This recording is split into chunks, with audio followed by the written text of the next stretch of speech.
damos la bienvenida a nuestro estado introductorio de filosofía y otros tópicos latinoamericanos. Somos un momento, cultura de Aruba.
Intervención Secretaría Municipal de Desarrollo Social, doctora Lucy Lozano. Muy buenos días a todos los estudiantes, al comité organizador que nos acompaña el día de hoy, al equipo que también nos sirve el día de hoy. Bien, en nombre del señor alcalde queremos darle la bienvenida a este encuentro abierto de filosofía de los tópicos latinoamericanos. Este es un encuentro para encontrarnos con nosotros mismos. Y yo creo que frente al encuentro de filosofía no debe contar cuentos, porque si funciona la vida, la vida son cuentos. Muchos lo habrán escuchado, otros no lo habrán escuchado, pero pues por aquella época un hombre llegó a un pueblo y dijo que tenía la mejor sopa del mundo. Entonces llegó muy juicioso, puso una bola gigante, la llenó de agua y le metió 5 piedras. Y entonces, claro, como los curiosos son los curiosos siempre, empezaron a sentarse uno y otro y empezaron a mirar cómo hacía la mejor sopa de todo el mundo. Cuando estaban aquí, pues no hacían bien porque esa sopa, yo creo que se echaba un poquito de carne que era manita y se me ponía a echar un poquito de carne y la echó. Y luego yo decía, no, pero eso con familia que yo ya mismo cosas, le pegamos bien a esa comida. Y empezaron así como cada uno a ayudar a hacer cosas con música de todo el mundo. Y al final, claro, era una sopa con churras, con papa crema, con papa sabanera, con carne y con las piedras. Y bueno, estaba por ahí usamos que se arrimó y metieron en el caldo de lengua, un poco de leche. Y así quedó la sopa más rica del mundo. Y eso es el encuentro de filosofía. El encuentro de filosofía es una cantidad de personas interesadas en que ustedes y que otras personas se encuentren para hablar, para hacer una sopa sabrosa de conocimientos, para vincularse, para volverse comunidad. El taller municipal cree profundamente en este ejercicio, porque es un ejercicio de valientes, porque unos valientes todos llegaron hace un año al despacho de la Secretaría de Integración Social y me dijeron, oiga, tenemos que continuar con este encuentro. Y pusieron no solamente la papa criolla y las papas sabaneras, sino que además pusieron las manos para trabajar. Y este año se encuentro, gracias a esa participación de ese grupo de gente decidido cambiar las cosas, se volvió parte de los eventos municipales. Y eso es de valientes. Y es de valientes decir, ese encuentro vale la pena para que se quede en la memoria histórica del cambio y continúe haciéndose por siempre. Y es un encuentro en que yo debo reconocer ese momento donde lo institucional, el Estado, a través de la alcaldía, el Consejo Municipal y la comunidad se reúnen a hablar de cambiar las cosas. Y ojalá que ese encuentro a todos ustedes les sirva para que transformemos las cosas, para que ustedes no solamente se queden sentados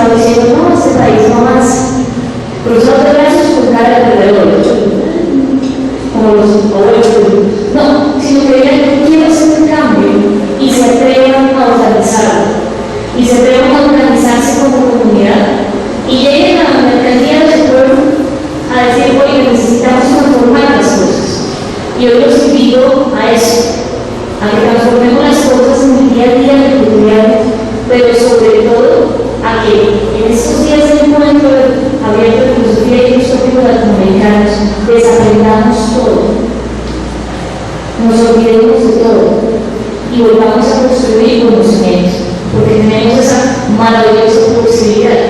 Dios nos dijo: tomen libre el perdido y tomen el olvido. Y con esas dos frases los invito a que construyan y construyan conocimiento. No somos doctores, gracias a Dios.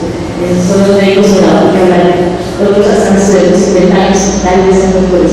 Somos seres humanos hablando de algo que nos atrae, hablando de nosotros mismos. Bienvenidos. Muchas gracias.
Damos inicio al octavo encuentro abierto de filosofía y otros tópicos latinoamericanos, según el acuerdo 009 de mayo 28 de 2014, realizado por el comité organizador, la Alcaldía Municipal de Tarrio, a través de la Secretaría de Integración Social y del Instituto Municipal de Cultura Joaquín Piñeros Cotas.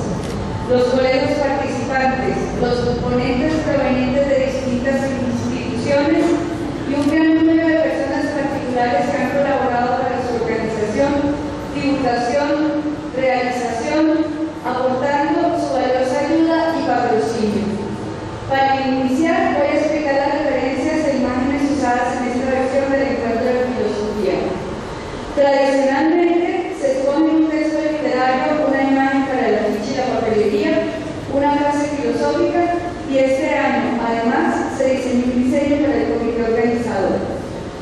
El texto literario refleja el pensamiento y la intención del encuentro. Por el consenso se escogió un texto de Eduardo Galeano de su libro Los Abrazos, que señala la diversidad y la resalta, a la vez que nos incita a la pasión, a la entrega, a ser, arder plenamente. El sello del comité organizador, basado en el tradicional símbolo chacana o cruz andina y el símbolo escalonado, presentes en prácticamente todas las tradiciones americanas, en los tejidos, las cerámicas y en la arquitectura, desde tiempos prehispánicos hasta nuestros días. Desde Punta del Fuego hasta Alaska. Este sello, tomada nuestra tradición, ha sido reelaborado a partir de la perspectiva fórmula artística europea, creando así un símbolo contemporáneo. Muchos han pensado a Latinoamérica, han tratado de definirla y nos han dado sus visiones esclarecedoras que son parte de nuestro patrimonio histórico y artístico. El afiche con el mapa de Latinoamérica, una Latinoamérica que sin embargo rebasa sus límites geográficos, un territorio transitado por sus habitantes en todos los sentidos, cruzando fronteras imaginarias o reales, con licencia o con indocumentados. Este mapa se completa con el diseño de una manta de Caracas, los magníficos tejidos peruanos, uno de los grandes tesoros textiles de la humanidad. ¿Por qué usar una manta de Caracas? Por su belleza, por supuesto, y en contraposición a la manera como nos representamos, como representamos nuestro pasado y a nosotros mismos, como los salvajes. Mientras avanzábamos en el proceso de organización del encuentro, fue declarado Patrimonio de la Humanidad el Camino del Inca o Capac Ñan, postulación hecha conjuntamente entre los 5 países que lo abarcan. Por primera vez en la historia, un patrimonio compartido por varios países y precisamente desde Latinoamérica. Este es también un reconocimiento a nuestra manera particular de ser y hacer la vida. ¿En dónde se evidencia la unidad latinoamericana en la vida cotidiana? Esto me lo hizo ver un diplomático español al manifestarme que a él siempre le sorprendía y hasta le daba envidia de nosotros porque tenemos la noción de ser parte de algo más grande. Eso se ve en el Mundial de Fútbol, me decía. Si el país propio pierde y queda eliminado, ustedes siguen con el país latinoamericano que continúe en la competencia. Le hacen barra como si fuera el propio. Eso pasa en todos los países que he visitado. Y finalmente, una frase filosófica latinoamericana, nuestro aporte a lo universal. Esta vez escogida de la comunidad de Aruba o Piaroa del Orinoco, que resume la esencia y razón de este evento. Similar al Ubuntu africano, yo soy porque nosotros somos, y al breve y conciso poema de Mohamed Ali, mi, we, yo, nosotros, somos unos, somos mutuamente. Así pues, sean bienvenidos cada uno con su fuego a completar esta humanidad que somos. Muchas gracias. Que dice, la cultura culturiza la sociedad, o es la sociedad quien socializa la cultura. Hay una gran cantidad de interrogantes que los hemos abordado desde diversos puntos de vista, pero no soy yo quien quiere venir a exponer lo que se piensa de la cultura y de la sociedad, sino aquellos hacedores del conocimiento desde las pirámides de la angustia, el dolor y la intelectualidad. ¿Qué es la sociedad? ¿Qué es la sociedad más allá que un acuerdo en busca de beneficio entre seres humanos de una misma especie? ¿Y por qué hablamos solo de sociedad entre los seres humanos y no entre las especies? Porque ellas se las llamamos manadas y nosotros somos seres racionales. Pues por la sencilla razón de que todos animales como seres humanos poseemos lo que llamamos comúnmente un instinto y una tendencia hacia el miedo y hacia nuestras partes, lo que son animales, hacia nuestros sentimientos, hacia lo que es nuestro raciocinio. Y aquí es donde empieza a variar todo, porque una sociedad no es nada más que un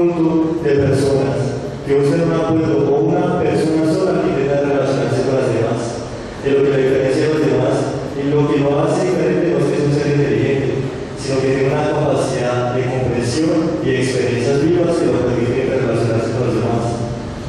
Me hago una pregunta, digamos, si se las hago también a ustedes. Si ustedes le piden durante su vida como nadie, en mi caso, sería solo un círculo dentro de un círculo. ¿Por qué? Pues con la sencilla razón de que el círculo que está dentro del círculo soy yo, es mi propio pensamiento, es lo que yo soy. Y lo que está fuera del círculo es lo que imaginamos, lo que me obliga a limitarme dentro de la cultura. Son mis límites y como me tengo que llegar a comportar ante ustedes, ante una sociedad actual. Bueno, queremos hablar sobre lo que es la cultura y la sociedad. Primero quiero preguntarles a ustedes, ¿la cultura limita a la sociedad o la sociedad limita a la cultura? La respuesta es muy sencilla. La cultura limita al crecimiento de la sociedad. ¿Por qué? Porque nos tiene regidos bajo ciertas características y bajo ciertas normas. Entonces, la sociedad, principalmente, si el ser es sociable, se expande. Lo que hace la cultura es intentar reprimir esa expansión. Muchos dicen que la identidad se ve reflejada bajo un conocimiento propio del hombre, pero no nos damos cuenta que la sociedad se ve reflejada o somos parte de una sociedad y la identidad hace parte de la sociedad y esa identidad se ve influenciada por nuestra cultura, nuestras costumbres, toda nuestra manera de actuar y hacer parte de una cultura nos hacen buscar una identidad. Ahora nosotros los jóvenes o algunos de los jóvenes nos vemos influenciados por algunos grupos urbanos. Los grupos urbanos andan, se puede decir que andan en busca de su propia identidad, mostrar ante la sociedad su propio conocimiento o su propio carácter hacia la vivencia en la sociedad. Muchos se sienten identificados por estas cosas porque quizá se asemejan a los pensamientos propios de cada individuo, pero no se dan cuenta que todos hacemos parte de un sistema, y ese sistema se llama sociedad. Buenos días. Bueno, mi ponencia se titula La supuesta enfermedad de estorbo llamada vejez. Bueno, en esta ponencia trataré dos puntos claves. El primero es cómo se ve la vejez desde un punto de vista filosófico y el segundo desde el punto de vista social. Bueno, comenzaré con esta breve pero muy importante pregunta. ¿Por qué la gente envejece y su cabello se pone blanco? Aunque la mayoría daría respuestas como esta, pues porque es natural, con un tono de obviedad. Pero yo quiero darle una respuesta diferente y no tan vacía a esta pregunta. Para poder llegar a responderla, debo saber qué significado se le da a esta palabra, para algunos tan olvidada. Último periodo de la vida de una persona que sigue a la madurez y en el cual se tiene edad avanzada. Me quedo analizando estas palabras. Último periodo de la vida. Si es el último periodo de la vida, ¿por qué se tiene que pasar sufriendo ya la culminación de esta? Que para sorpresa de muchos es la única enfermedad que vale la pena tener y contagiar. Además, para felicidad de unos y frustración de otros, es la única enfermedad que para mí es eterna. Pero si esta enfermedad es tan sabia como dicen, entonces, ¿por qué literalmente tienen que botarlos en un ancianato para que vivan la mejor etapa de su vida? Y lo que me parece peor es que los dejen en algunos lugares donde los tratan peor que los animales. El anciano se ha vuelto una carga más para el hombre joven, ya que no pensamos con el cerebro sino con los ojos, ya que nos importa más el que dirán y no el que pensarán. Bueno, eso por un lado. Por otro lado está la disqueconomía mundial, donde la directora gerente del Fondo Monetario Internacional, Christine Lagarde, nos dice esto: los ancianos viven demasiado y eso es un riesgo para la economía global. Tenemos que hacer algo y ya. Es decir, que nos está dando a entender que los ancianos, además de ser un estorbo para la sociedad actual, es también un tipo de arriendo. Pero yo creía que ella no sabe, o ¿O piensa que nunca llegará esa etapa de la vida, cuando todo el mundo sabe que es algo inevitable? Y ahora sí utilizaría la respuesta obvia, pues porque es natural. Definitivamente, sigo pensando en que en el mundo de hoy ni los ancianos pueden estar felices, ya que les dañan su felicidad con cualquier ley o capricho que a nosotros los jóvenes se nos venga a la cabeza. Un claro ejemplo es el que nos presenta el escritor británico Lewis Carroll en su obra Alicia en el País de las Maravillas, donde a través de la matemática nos muestra cómo pueden funcionar estos portales dimensionales. Se han dado a conocer casos de personas que desaparecen y luego no vuelven a aparecer, o casos de lugares como el Triángulo de las Bermudas, en el cual han desaparecido muchas aeronaves, embarcaciones, etcétera, y que no han vuelto a aparecer, que son tipos de acceder a ellos, formas de acceder a ellos, porque hay que tener cuidado cómo se presentan en la industria del cine y la música. Son algunos aspectos de los cuales trataremos a continuación. Un portal dimensional es una especie de puerta temporal por la que se puede pasar de una dimensión a otra. Esta teoría sigue siendo estudiada y todavía es una hipótesis que tiene una combinación de física cuántica, matemáticas y de teorías como la de las cuerdas, que habla de que todo objeto en verdad tiene niveles vibracionales así como dimensiones y por lo tanto puede generar movimientos oscilantes variables. Todas estas en conjunto dan la idea de que pueden existir dimensiones en espacio-tiempo en las cuales se hablan de 6 a 10 dimensiones que pueden llegar a formar el multiuniverso. Otro punto interesante de la teoría es la posibilidad de que existan universos espejos, universos planos o que se lleguen a juntar. Para comprender correctamente el concepto hay que diferenciar primero entre dimensiones físicas y dimensiones espaciotemporales. Las dimensiones físicas hacen referencia al mundo físico en el que vivimos, en donde encontramos las 3 dimensiones, que es largo, ancho y alto. Y al hablar de dimensiones espaciotemporales se diferencia una de la otra porque se presenta cuando se está en el mismo tiempo pero en diferente espacio, como en los universos paralelos y en los multiuniversos. Y en la segunda se presenta cuando se está en el mismo espacio pero en diferente tiempo, como la evidencia, las corazonadas, el déjà vu, entre otras. Cuando nosotros damos fe a la existencia de Dios, negamos rotundamente nuestra intimidad. Esto es muy importante para el hombre, porque cuando usted acepta a Dios, y al ser Dios omnipotente, omnipresente y omnisciente, es decir, que puede hacer todo y sabe todo lo que hacemos, entonces no hay momento de intimidad. Entonces a nosotros aceptar a Dios, perdemos nuestra intimidad, ¿sí? También hay algunas personas que no creen en Dios porque pues no lo ven, pero esto no está mal, ya que la vista es una de las entradas mayoritarias de información a nuestro cerebro. Entonces aquí lo único que podemos afirmar es que Dios es algo parecido como a los sentimientos, como el dolor o el amor.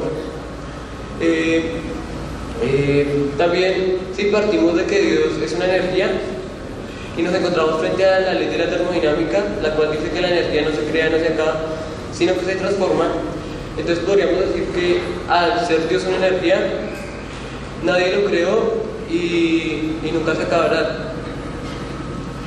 Yo me pregunto,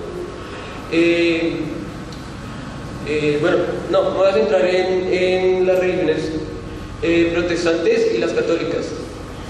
Estas tienen varias fallas. Una de ellas es que siempre nos están mostrando a Dios como un hombre. Si vemos en la religión Padre Nuestro, nos están indicando que Dios es Padre, entonces nos dan a entender que es un hombre. También nos dicen que es el Padre de Jesús, entonces siempre nos están dando a entender a que es un hombre. Pero yo me pregunto, ¿por qué un hombre y no una mujer? Si, naturalmente la mujer es quien da la vida. El útero de la mujer es el único lugar orgánico donde un feto se puede desarrollar.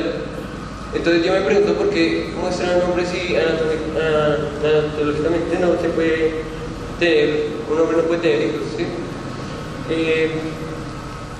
También nos damos cuenta que esto siempre, desde los principios, nos han mostrado que Dios es un hombre. Como nos damos cuenta, la creación de Adán, de Miguel Ángel, muestran a Dios como un hombre, y como Dios es omnisciente, es decir, que lo sabe todo, lo muestran como un viejo, ya que en la sociedad la sabiduría se le atribuye a los ancianos. Es que a usted nadie le puede decir Dios existe o no. Lo que la gente tiene que decir es, para mí Dios no existe, ya que esto pues hace parte de una verdad subjetiva. Mi nombre es Byron Hernán Quiraro Espina, soy estudiante de la Universidad Pedagógica Nacional. Como lo dijo mi compañera, mi ponencia se titula El estudiante en la historia. Esta ponencia parte de la lectura de un libro titulado El estudiante de la mesa redonda, escrito por el escritor colombiano Germán Arciniegas.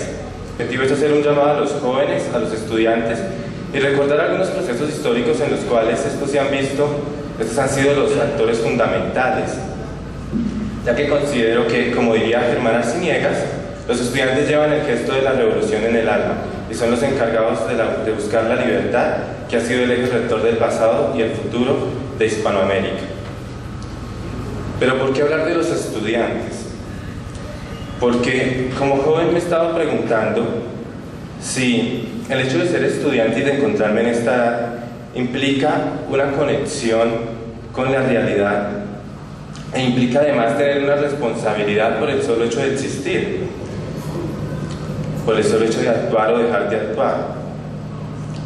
Por lo tanto, pienso que para responder a estas preguntas es necesario inclinarse a la historia y ver cómo se ha desenvuelto el estudiante y los jóvenes en los procesos, para averiguar si de pronto hay como una esencia o algo que caracteriza a estos a través de la historia y que nos puede dar soluciones a nuestros problemas actuales y ante los complejos procesos que vivimos.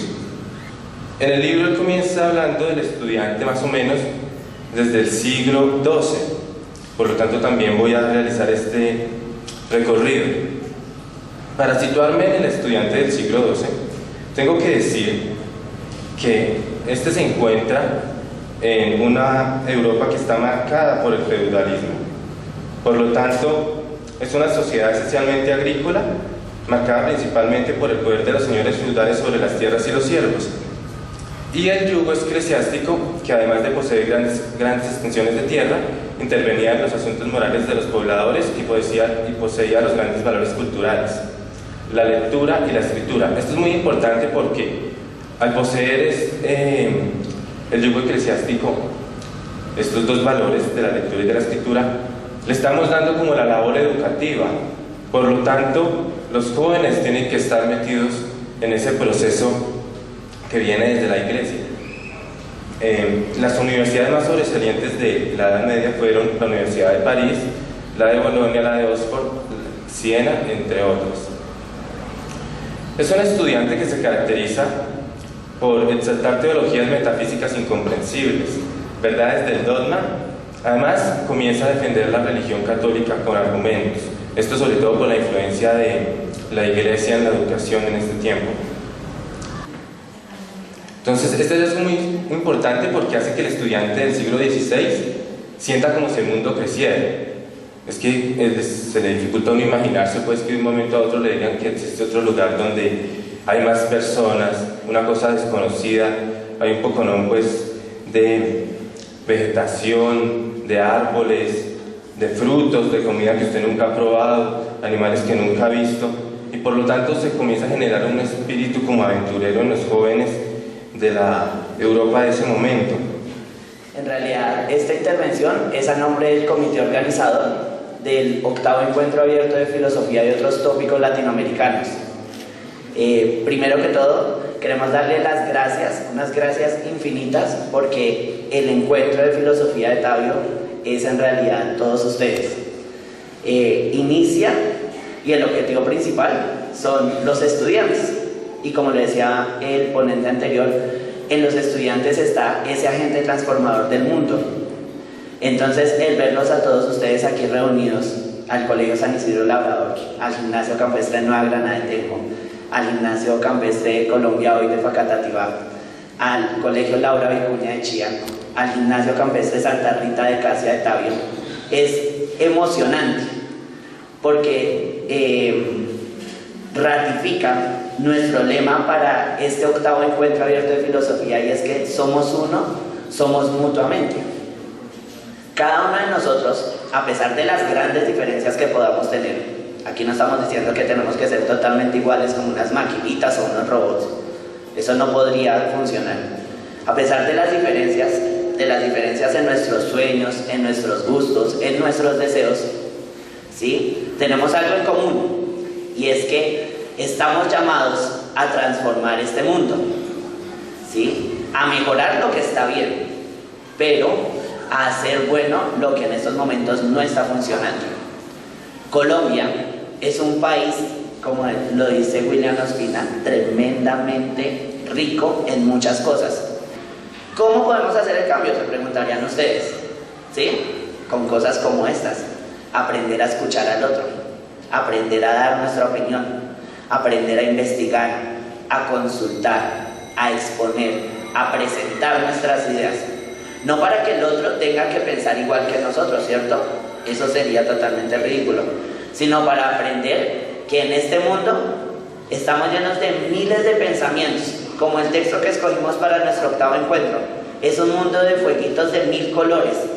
Y la idea es que esos fueguitos de 1000 colores hagan el cambio desde la perspectiva y el punto de vista de cada uno de ustedes. Ahora, quiero decirles, y en nombre del comité organizador, que somos pocos los miembros del comité organizador, pero que hoy sentimos que somos multitud, gracias a todos ustedes, a la compañía y al apoyo de ustedes.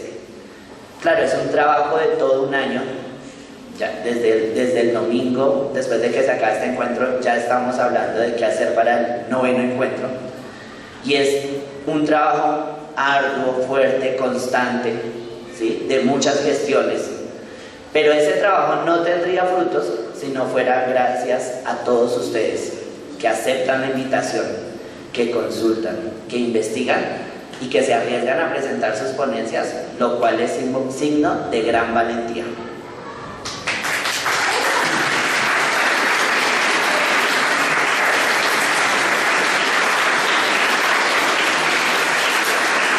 Es por esto que quiero ratificar que este evento es para y por ustedes, los estudiantes. Para los que no conocen la historia del evento, nace como una actividad académica dentro de un salón de clases. Una profesora con muy buenas ideas, que muchos la conocen, llamada Charito, decidió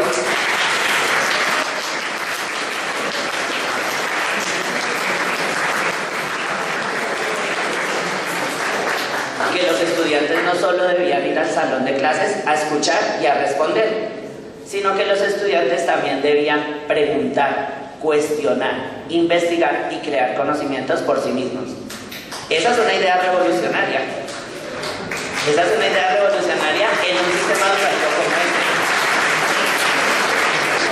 este, en el que nos han enseñado a que debemos responder lo que nos preguntan y lo que quieren escuchar.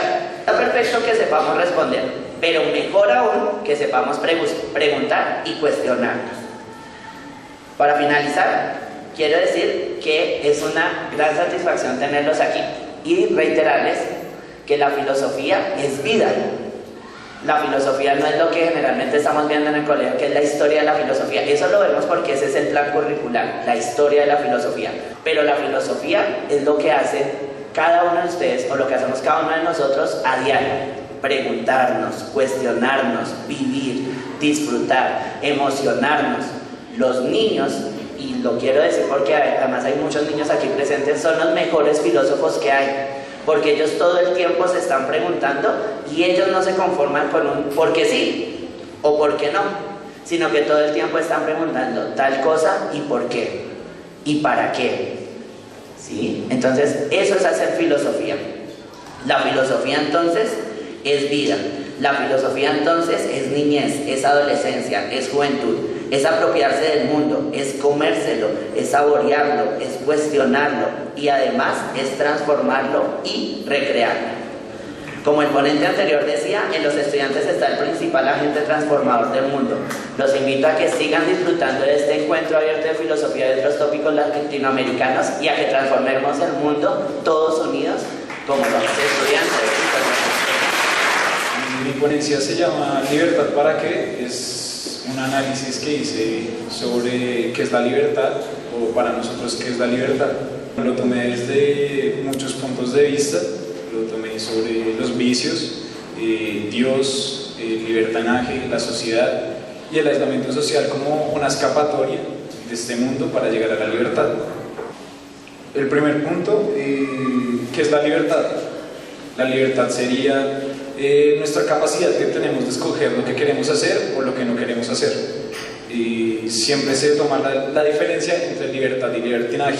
Libertinaje sería aquellas cosas que podríamos hacer, pero que por muchos motivos no deberíamos hacer. Por ejemplo, matar a todo el mundo. O sea, tranquilamente lo podríamos hacer cogiendo un arma o empujando gente por precipicios o algo así, pero pues siempre va a haber algo que nos prohíbe hacer eso, ya sea la moral, la ética que tengamos, nuestra propia sociedad. Libertinaje es tener una libertad absoluta, entonces que sería pues algo malo y algo que nunca llegaría a pasar. Entonces la libertad se empieza a limitar desde el momento en que nacemos, porque simplemente no somos libres de hacer lo que queremos porque necesitamos la ayuda de los demás. Por ejemplo, un niño de 6 años o menor no podría hacer absolutamente nada solo, no podría conseguir su comida ni nada. O sea, para nada, no tiene nada de libre. Desde el momento que vivimos no somos libres. Entonces, sería ir en búsqueda de la libertad, que es la libertad. También se encuentra la libertad en muchas partes, y también en la sociedad nos empezamos a limitar, y limitar es porque mi libertad se termina cuando empieza la del otro o la de los demás, porque siempre vamos a estar con alguien más que tenemos que respetar porque también quiere ser libre, y si nosotros nos ponemos en contra de esa libertad estamos arruinando lo que sería la sociedad, lo que serían nosotros. ¿Qué es lo que hace que el hombre no sea libre? Nosotros no somos libres de escoger entre si queremos respirar o no. Primero porque nos morimos. Segundo porque sería una manera pues absurda, una cosa absurda. Las necesidades las dividí en básicas y necesidades sociales. Las básicas serían las naturales: respirar, comer, dormir y hablar. La comunicación es algo también completamente necesario, porque sin comunicación, así sea hablarle a un árbol o a una pared, nosotros nos volveríamos completamente locos. Entonces, pues cada ser vivo tiene necesidades diferentes, y una de las del hombre es hablar, la comunicación. El hombre es un ser completamente político, y lo que más busca el hombre o cualquier ser vivo es la felicidad, no busca nada más. Entonces, para llegar más a la felicidad, busca crear un mecanismo de orden, de organización, que sería la sociedad, como una búsqueda de eso. Hace años, no sé si ustedes recuerdan el paro de transportadores que hubo hace un año o 2 años también, donde peleábamos por una tabla de fletes que se respetara, ¿cierto? ¿Qué son la tabla de fletes? La tabla de fletes es que nos dan un precio y un presupuesto en el que se debe pagar, pero las empresas generadoras de carga no lo hacen, porque si el trabajo, podríamos decirlo así, el trabajo está malo, entonces nos pagan más barato para que le movamos la carga. Pero si el trabajo está bueno, pagan más porque tienen con qué pagarlo, ¿cierto? Hoy en día ya no es así. Para la generación de carga, el desarrollo industrial por muchas empresas e industrias del país no marcha como lo presupuestario. La industria en Colombia igual lucha para superar unos duros retos ante los grandes niveles de competencia que hay y que vienen. Los transportadores vivieron un año y medio de dificultades. Siento que definitivamente quienes tienen un mejor futuro son aquellos que han agrupado o quienes tienen una fortuna, una empresa grande. Los terceros siempre iremos a jugar de último. Y tenemos que padecer cada envío y cada momento de inestabilidad del mercado, pagando con tiempos muertos y fletes que no valen la pena. Nosotros con el profesor Osvaldo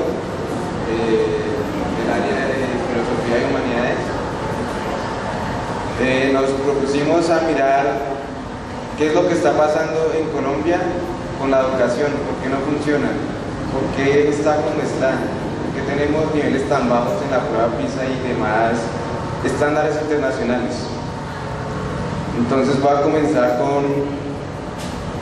como primer punto, la privatización de la educación, o sea, partiendo desde un punto de vista del sociólogo Noam Chomsky, y lo voy a aplicar en Colombia con las marchas y las protestas que se están dando a partir de la reforma a la Ley 30.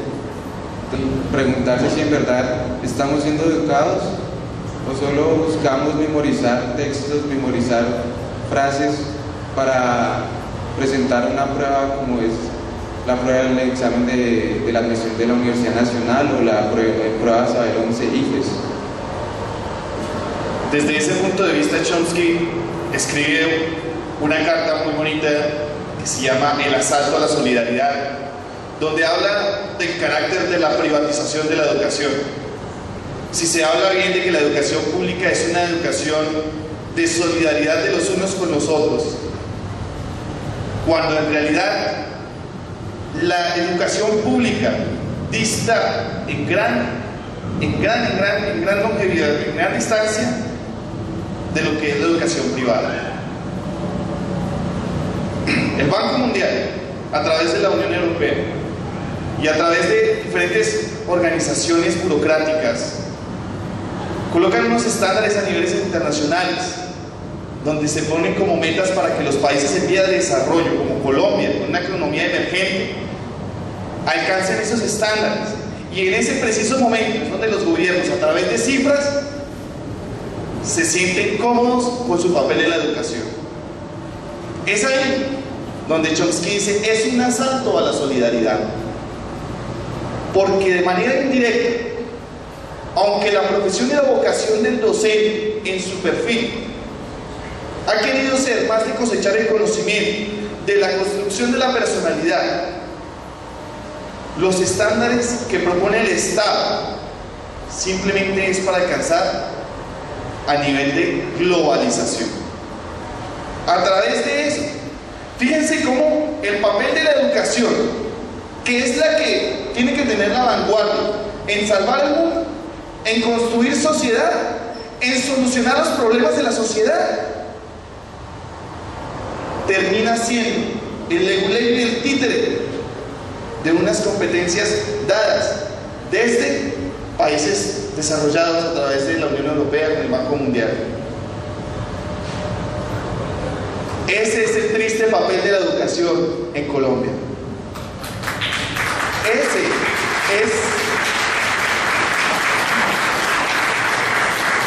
es el crimen al que se encuentran los maestros y los estudiantes hoy en día. Damos la bienvenida a Laura Arieta Gutiérrez y al profesor Alberto Gutiérrez, con la ponencia La hipocresía en el marco de la verdad.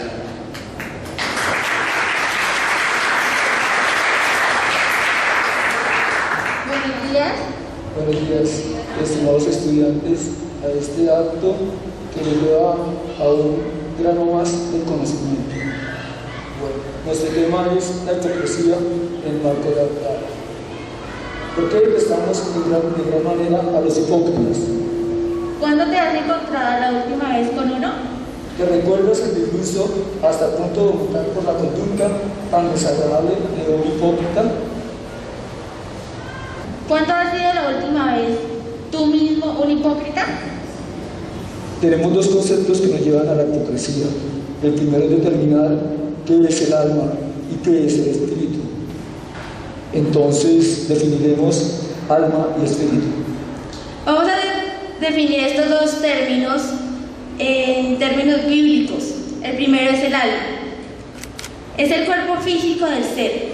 Se refieren básicamente a las personas, los animales o la vida que tienen tanto las personas como los animales. El segundo es el espíritu. Se refiere a una fuerza invisible, a una chispa de la vida que anima a todas las criaturas. Entonces nos preguntaremos cuál es la diferencia entre alma y espíritu. ¿Será que este objeto ¿Tiene alma y tiene espíritu? No lo tiene. ¿Por qué no lo tiene? Porque este objeto no razona, no piensa. Por eso no lo tiene. Pero si a esto le puedo incluir energía, y la energía es la fuerza de vida, ¿por qué no es alma? Porque no piensa, no da respuestas, no da soluciones. O sencillamente porque este objeto no tiene la capacidad que tenemos todas las criaturas de la tierra de pensar y de razonar. Seguramente será por eso. Entonces, ¿qué es la hipocresía? En el contexto bíblico podemos publicar nuestros hechos de caridad, Mateo 6:2. También podemos criticar errores o pecados de otros, mientras los nuestros son peores, Mateo 7:5. Adorar a Dios solo con nuestros labios, mientras nuestro corazón está lejos de Él, Mateo 15:7. En el contexto griego, la palabra griega hipócrites designa la antigüedad de un actor de teatro, una profesión despreciada, ya que los actores usan otras máscaras, por decirlo así, se vinculan al personaje, entonces los podemos considerar como hipócritas. Entonces, ¿realmente qué es la hipocresía? La hipocresía es la actitud de fingir determinadas ideas, sentimientos o cualidades que son absolutamente contrarias a las que en realidad se sienten, se tienen o se piensan. Las actitudes y comportamientos que pueden llevar a un mercante en este tema donde el ser se convierte en el personaje principal o secundario de esta colorida comedia llamada hipocresía, podemos ser situaciones tales como el deseo de impresionar a la gente con nuestra religiosidad, un cuidado exagerado para proteger nuestra imagen, un disfraz meticuloso de nuestra corrupción interior, la incapacidad de reconocer nuestros fracasos más íntimos y de pedir ayuda para vencer pecados que ocultamos con el celo digno de una causa más noble.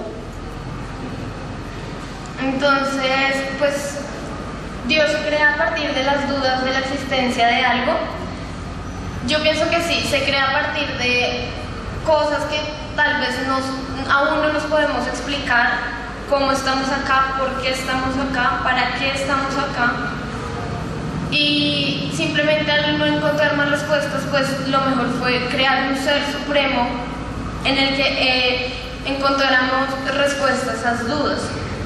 Entonces, digamos, cuando nos preguntamos sobre si teorías como la evolución o el mito de Adán y Eva, entonces mi cuestionamiento sobre el mito de Adán y Eva es si actualmente es biológicamente posible, pero muy riesgoso, reproducirse entre familiares, primos, hermanos, pues porque de esto podría generarse enfermedades.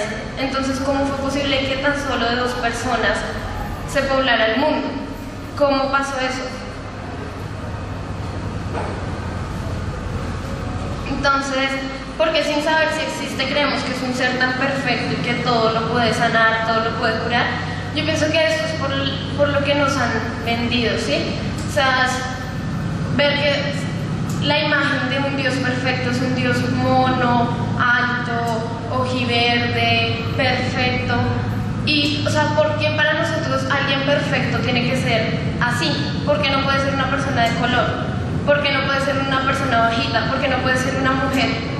Es porque siempre nos han metido como ese estilo europeo, que uno tiene que ser así para poder ser aceptado. Entonces pienso que en eso ya se contradicen mucho. Nietzsche habla de esa doble moral como la moral del superhombre y la moral de los esclavos. Él dice que la moral de los esclavos es la de sometimiento, la de humildad, la que se queda ahí para aceptar todo y no reprochar. Que la moral del superhombre es borrar todo eso y pensar más allá. Pues yo pienso que si en las nuevas generaciones no hay un cambio, si se siguen inculcando los mismos valores de sometimiento, si no se piensa más allá, si se buscan las respuestas más fáciles, va a ser muy difícil que esto cambie. Entonces siempre vamos a ver a la iglesia metida en cosas del poder, a la iglesia tomando decisiones sobre leyes, cuando si la iglesia es algo espiritual, ¿por qué tiene que estar ahí? ¿Por qué no deja que los homosexuales vivan su vida sin tener que juzgarlos? ¿Por qué niegan el aborto? ¿Por qué tantas cosas? El proyecto se titula La catalogación del humano como ser divino en un plano terrenal donde apenas rozó lo vulgar. Básicamente, de inicio a fin, creo que es bastante claro lo que quiero expresar con esa ponencia, este ensayo, ya que el ser humano siempre se ha tratado como de poner muy por encima de estándares que a mi parecer jamás ha alcanzado, y pues en este paso creo que jamás alcanzará. De la misma manera, creo que es bastante complicado que se hable de un superhombre teniendo una sociedad como la que tenemos hoy en día, una sociedad que es muy introspectiva, pero así como autocríticamente se rebajan ellos mismos al proponerse estándares tan altos. Creo que es bastante complicado por ese lado. Lo planteo también desde el libro de Hacia una Zaratustra y de humano demasiado humano. En el libro de Hacia una Zaratustra, Friedrich Nietzsche plantea pues Zaratustra, un hombre que se retira en un encierro para tratar de alcanzar esta posesión de este estado. Nietzsche también plantea que el ser humano es como una especie que se va desarrollando por escalones, y que lo que él denominó el superhombre no es el escalón final. Se debe seguir avanzando siempre, jamás se debe como quedarse ahí, siempre se debe estar avanzando. Una persona debe siempre estar como complementándose, pero hacerlo por sí mismo, no por lo que los demás pensarán de sí. El Übermensch es un término que él acuñó principalmente en el libro de Hacia una Zaratustra, el que la definición textual sería superior al hombre, no hombre superior. Por eso yo digo que es difícil o es imposible, complicado, que se alcance este estado. Buenos días, mi nombre es Sergio Víctor Telemos, vengo del Colegio Integrado Campestre Colombiano, ubicado en Facatativá. Mi ponencia se tituló El pasado indígena muisca en Facatativá. Mi ponencia es una breve síntesis de la historia aborigen enfocada sobre Facatativá. Yo quiero dar a conocer aspectos no tan conocidos del pueblo muisca. También quiero que sentamos como el amor hacia esta cultura, porque es nuestro legado.